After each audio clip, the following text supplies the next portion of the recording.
Hello and welcome everybody to another episode of Books and Bytes.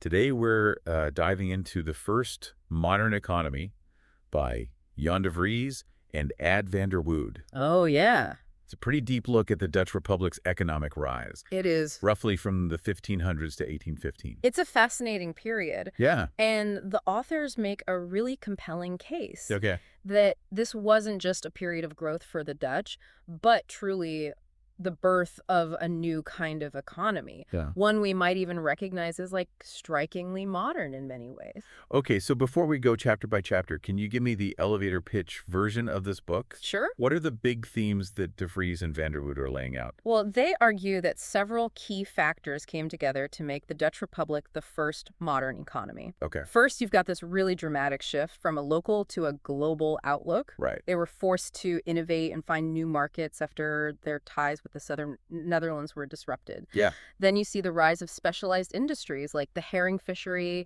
that weren't just about traditional craftsmanship, but about industrializing processes for efficiency and scale. It sounds like we're going to be busting some myths about what makes an economy modern along the way. Absolutely.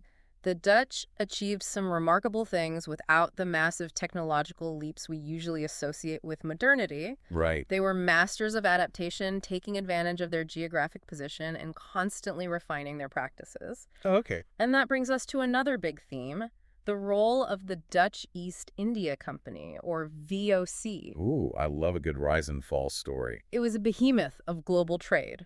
Right. But their story's a lot more complicated than just like unbridled success. So they weren't just about tulips and windmills after all. Not quite. Okay. The book also explores the social structures that supported this economic engine. Okay. High levels of urbanization, a surprisingly active role for women in commerce, Interesting. and a government that understood how to foster growth without being overly controlling. Okay, this is already more nuanced than I expected. It is. So let's start at the beginning. Okay. What was the economic landscape like before the Dutch Republic became this global powerhouse?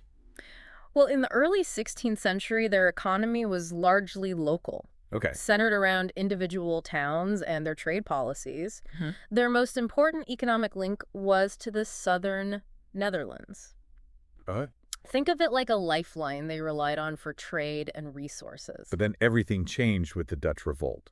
Right. That must have been a major turning point. It was. The Dutch Revolt in the late 16th century wasn't just like a political upheaval. Yeah. It forced a complete reorientation of their economy. Suddenly, their vital connection to the South was disrupted, and they had to adapt quickly. It sounds like a sink or swim moment for them. Yeah, it was, and they chose to swim, and swim very well. Good choice. They turned their attention outward Back. toward the North Sea, the Baltic region, and eventually even further afield to places like Iberia and the East Indies. Wow. That's a bold move. Yeah, it was. What enabled them to make such a dramatic shift? A few key factors came into play. Okay. First, they had a geographically strategic position. Right. Think about it. Access to major waterways and sea routes allowed them to connect different markets and essentially become the central hub for trade.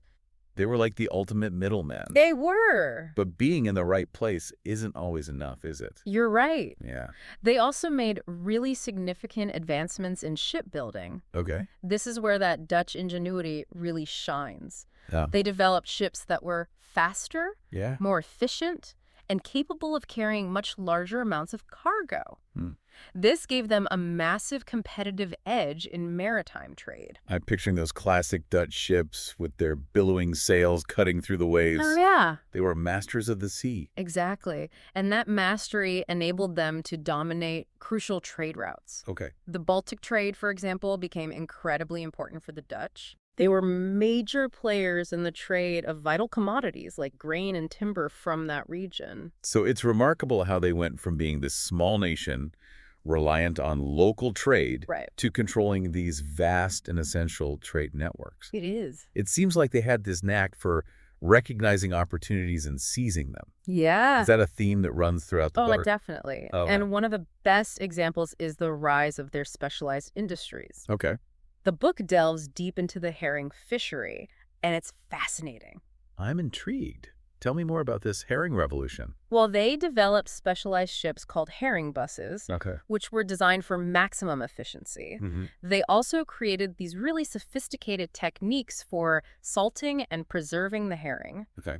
making sure it could be transported and sold over long distances. So it wasn't just about catching the fish, but also about building an entire infrastructure around it. Right. Kind of like a modern supply chain. That's a great comparison. Yep. And this industry, believe it or not, had a ripple effect throughout their entire economy. It created jobs, stimulated shipbuilding, Right. and ultimately brought in significant wealth. Yeah. They even opened up new markets in the Baltic region, Okay. where salted herring became a staple food. It's amazing how something as seemingly simple as herring fishing could have such a huge impact. It is. Right? It really drives home the point that innovation, even in traditional industries, can be a major engine for economic growth. Yeah.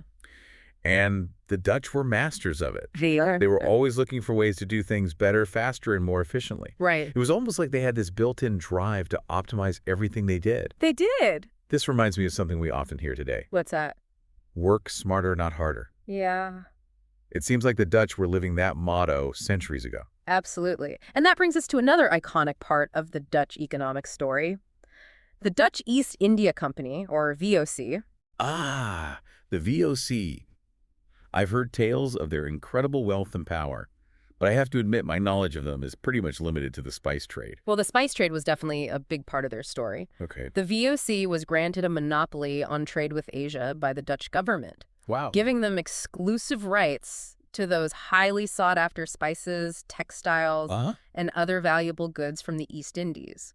A monopoly. Talk about a competitive advantage. Right. No wonder they became so powerful. It was certainly a significant factor, but their success wasn't solely due to that monopoly. Okay. They were also incredibly organized and innovative in their approach. Yeah. They established a vast network of trading posts and colonies throughout Asia. Wow. Developed efficient logistics and supply chains, and commanded a massive fleet of ships. So they were like the Amazon of their time, Yeah, but with ships instead of delivery vans. that's an excellent analogy. They truly were masters of logistics and global trade on an unprecedented scale. But I remember reading somewhere that their success story wasn't entirely straightforward. Right. The book mentioned something about their accounting practices masking their true profitability, right? Yes, that's one of the more intriguing parts of the story. Okay. While their accounting methods were advanced for their time, they also had a way of obscuring the full picture of their finances. Okay. They didn't fully depreciate their assets, Right. and their focus on maintaining a stable dividend for investors sometimes hid underlying financial issues. So they were successful. Yes. But perhaps not as consistently profitable as their image suggested. Exactly. The VOC story is a reminder that even seemingly invincible giants can have hidden weaknesses. Right. It's a classic case of a company becoming so large and complex that it loses sight of the fundamentals. It serves as a cautionary tale for any business, really. It's a reminder that success can be a double-edged sword. It can. And it makes you wonder what eventually led to the VOC's decline. We'll delve deeper into that later, but for now, let's shift our focus back to the Dutch Republic itself. Okay. We've talked about their global ventures. Right. But what was happening within their own borders during this period of economic expansion? Well, the Dutch Republic experienced a remarkable level of urbanization during this period. Okay. Driven by the growth of trade and industry, people from rural areas flocked to urban centers in search of opportunities. Yeah. Just like we see in modern times. So cities were booming. They were. Just like their global trade. Right. Were there any downsides to this rapid urbanization? Of course, every boom has its challenges. Yeah. But one of the remarkable things about the Dutch Republic was its relative social mobility. Yeah. The cities weren't just magnets for the wealthy.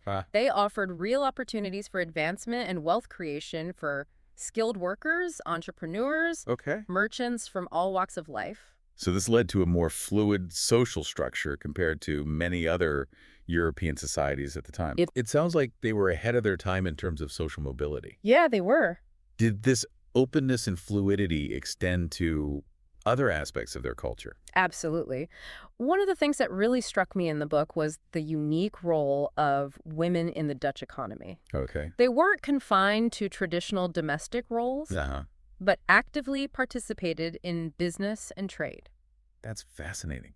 Do you have any specific examples that illustrate this? There's a passage in the book that describes a woman who managed her husband's trading business after his death. Oh, Not only did she manage it, she expanded the business significantly and accumulated considerable wealth in the process. wow, that's impressive. It is. It definitely challenges the traditional narratives about women's roles in early modern Europe. It does. It's a powerful reminder that modernity isn't just about technology or economic growth. Right. It's also about social structures that allow for individual opportunity and innovation regardless of gender. Yeah. And in that regard, the Dutch Republic seems remarkably progressive for its time. It makes you wonder if their relatively egalitarian social structure actually contributed to their economic success. That's a great question. Yeah. And it's one that historians continue to debate. Right. But it's clear that the Dutch had a different approach to social and economic organization Wow. compared to many of their contemporaries. Yeah. And that difference seems to have played a role in their remarkable rise. All of this raises a question about the role of government in fostering this economic growth. It does. Were they very hands-on, or did they take a more laissez-faire approach? The Dutch government's approach was actually quite fascinating. They had a decentralized system of governance, which might sound like it would hinder economic growth, but it didn't. Okay. In fact, despite this decentralization, they played a key role in fostering a favorable economic environment. Okay. I'm intrigued. How did they manage that? What specific policies did they implement? Well, for one, they were clever about attracting talent. They offered tax breaks and other incentives to lure skilled workers and entrepreneurs from other countries. They also made strategic investments in infrastructure like canals and harbors to facilitate trade and transport. Okay. And perhaps most importantly, they maintained a relatively stable political environment, which was crucial for attracting investment and creating a sense of security for businesses. So instead of trying to micromanage the economy, Yeah. they focused on creating the right conditions for it to flourish. Right. Sort of like a gardener tending the soil, rather than trying to force each plant to grow in a specific way. That's a great analogy. Yeah. They understood the importance of providing a supportive framework without stifling individual initiative and innovation. Right, and it's a stark contrast to the more centralized mercantilist policies of other European nations at the time. It is. This raises a really interesting question for our listeners today. What's that? What is the ideal role of government in fostering economic growth? Is it about direct intervention or about creating a fertile ground for businesses to thrive? It's a question that's still hotly debated today. Yeah. And the Dutch Republic's experience offers some valuable insights. Right. They seem to have found a balance that worked for them, at least for a while. And that for a while is key, right? It is. Because we've talked about their remarkable rise. Right. But were there any cracks in this seemingly invincible economic engine? Oh, absolutely. Okay. No economic success story is without its twists and turns. Right. The Dutch Republic, despite its strengths, also faced periods of economic crisis and decline. That's a good reminder that even the most successful economies are not immune to downturn. They're not. What were some of the factors that contributed to these more challenging periods for the Dutch? Well, one major factor was the rise of protectionist policies in other countries. Okay. As the Dutch became increasingly dominant in global trade, other nations, particularly England and France, started to feel threatened. Right. They began to implement policies designed to protect their own industries and merchants, which put a damper on Dutch trade. So their very success ultimately led to other nations putting up barriers. Yeah. It's almost like a classic case of tall poppy syndrome. Exactly. They became the target everyone was aiming for. Wow. And while the Dutch were resilient and adaptable, Yeah. they couldn't completely escape the impact of these external pressures. But weren't there also some internal factors There were. that contributed to their economic woes? Yeah. Things they could have potentially controlled? Yes, there were. Okay. For example, their rigid wage structure, while initially beneficial for workers, eventually became a liability. Oh, okay. That's counterintuitive. Yeah. How did a system designed to benefit workers end up hurting the economy? Well, as other countries' economies developed and became more competitive, the relatively high wages in the Dutch Republic made their goods more expensive in the international market. Okay. They began to lose their edge on price. So they couldn't compete as effectively in a global market that was becoming increasingly price sensitive. Exactly. Great. And this, combined with the rising protectionism abroad, led to a decline in certain key industries, such as shipbuilding and textiles. It seems like a classic economic lesson. It is. Adapting to changing global conditions is crucial for long-term success. It is. And even seemingly beneficial policies can have unintended consequences down the road. Absolutely. Well, this has been an incredibly illuminating look at the early stages of the Dutch Republic's economic journey. It has. We've seen their rise, their innovations, and even some of the challenges they faced. Right. But I'm eager to learn more about how they navigated those challenges. Okay. And what their legacy ultimately became. Yeah. And that's exactly what we'll dive into next time. We will. I can't wait. Until then, keep exploring, keep questioning, and keep learning. Welcome back to our deep dive into the first modern economy. It's great to be back. I'm ready to hear more about how the Dutch Republic navigated the challenges we were just discussing. Well, one of the most interesting periods covered in the book is the economic crisis of the late 17th century. Right. It really tested their resilience. They were facing this perfect storm of negative factors, increased competition from other European nations, the rise of those protectionist policies we talked about, and a series of costly wars. So it was a combination of internal and external pressures that brought about this crisis. Exactly. And all of these factors combined put a huge strain on their economy. Right. It led to a slowdown in growth and a decline in some of their key industries. Okay. The book really emphasizes how this period highlights the cyclical nature of economic growth. Even the most successful economies are vulnerable to fluctuations and downturns. It's a reminder that there's no such thing as a straight line to success. Right. Even for a nation as innovative and adaptable as the Dutch Republic. Right. And it's fascinating to see how the Dutch responded to this crisis. They didn't just crumble under the pressure. Yeah. Instead, they adapted and transformed their economy to fit the new realities of the 18th century. So they reinvented themselves once again. They did. What did this transformation look like? Well, they started to shift away from those labor-intensive industries that were becoming less competitive due to their relatively high wages. Instead, they focused on areas where they could leverage their existing strengths. Finance and trade. It sounds like they were playing to their strengths and recognizing that the global economic landscape had shifted. Exactly. They couldn't rely on the same strategies that had brought them success in the past. They had to find new ways to stay ahead of the curve.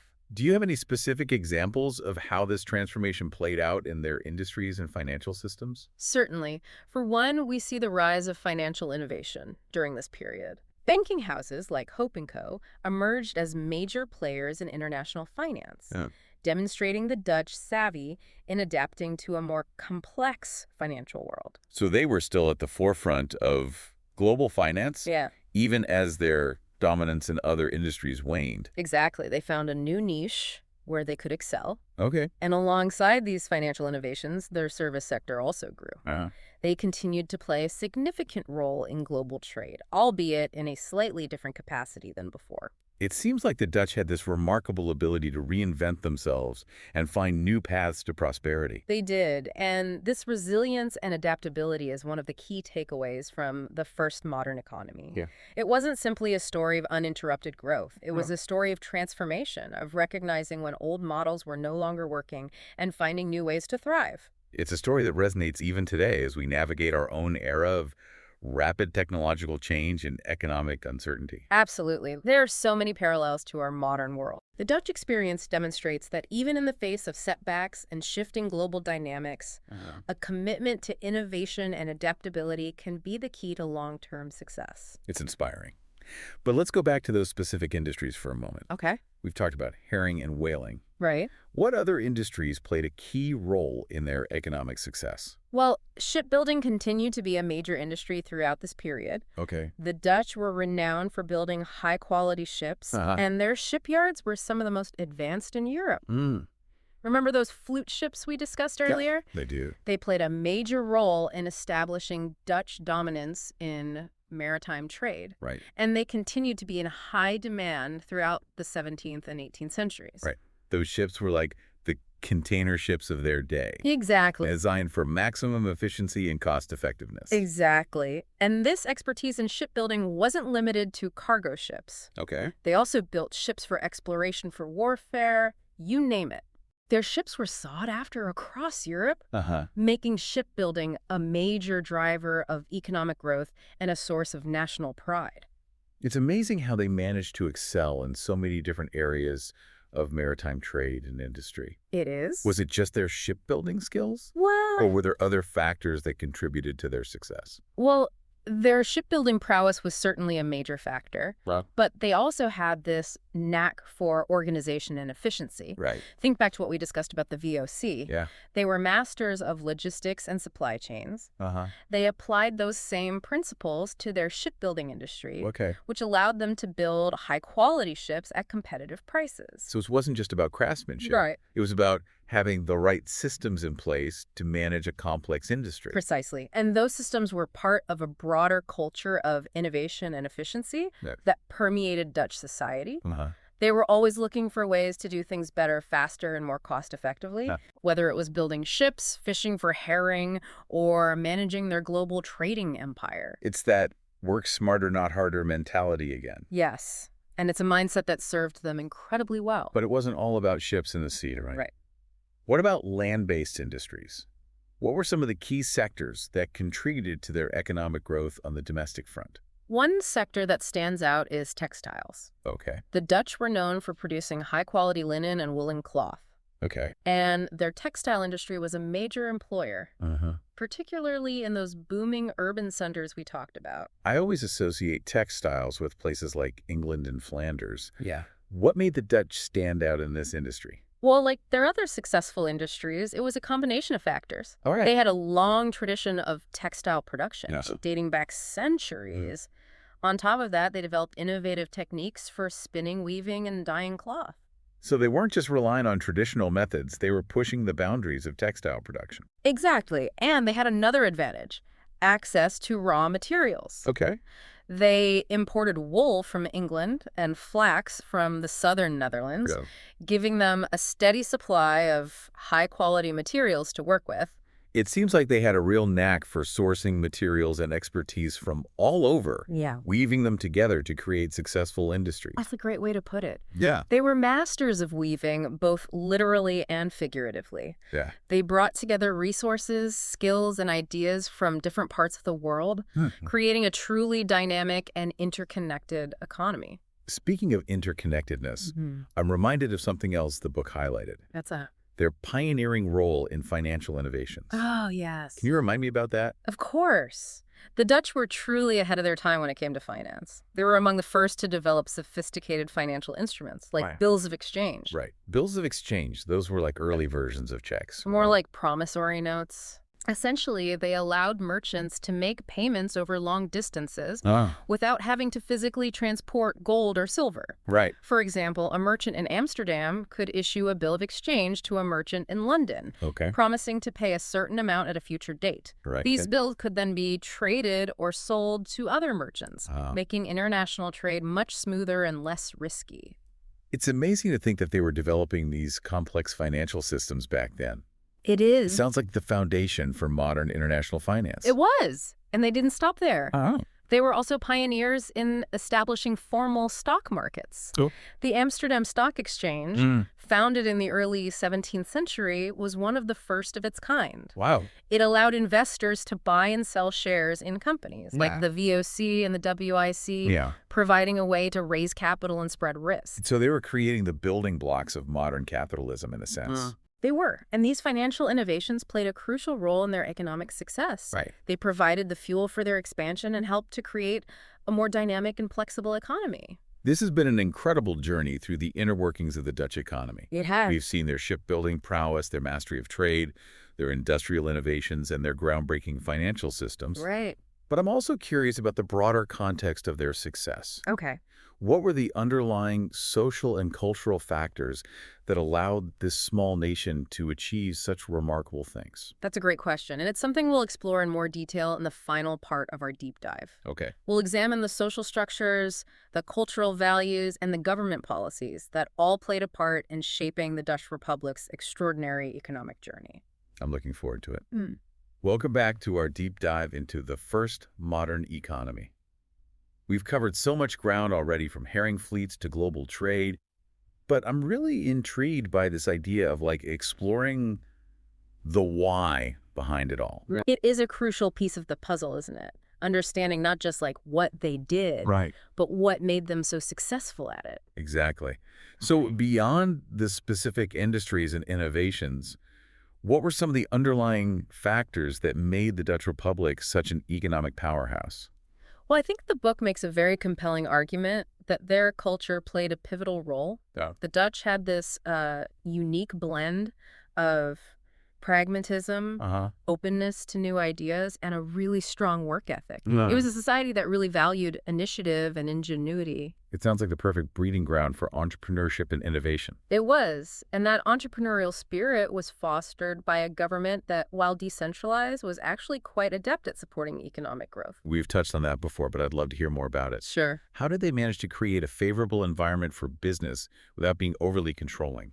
It was a delicate balance, but they seem to have found it. Yeah. They invested in education and infrastructure, Right. things that created a foundation for economic growth.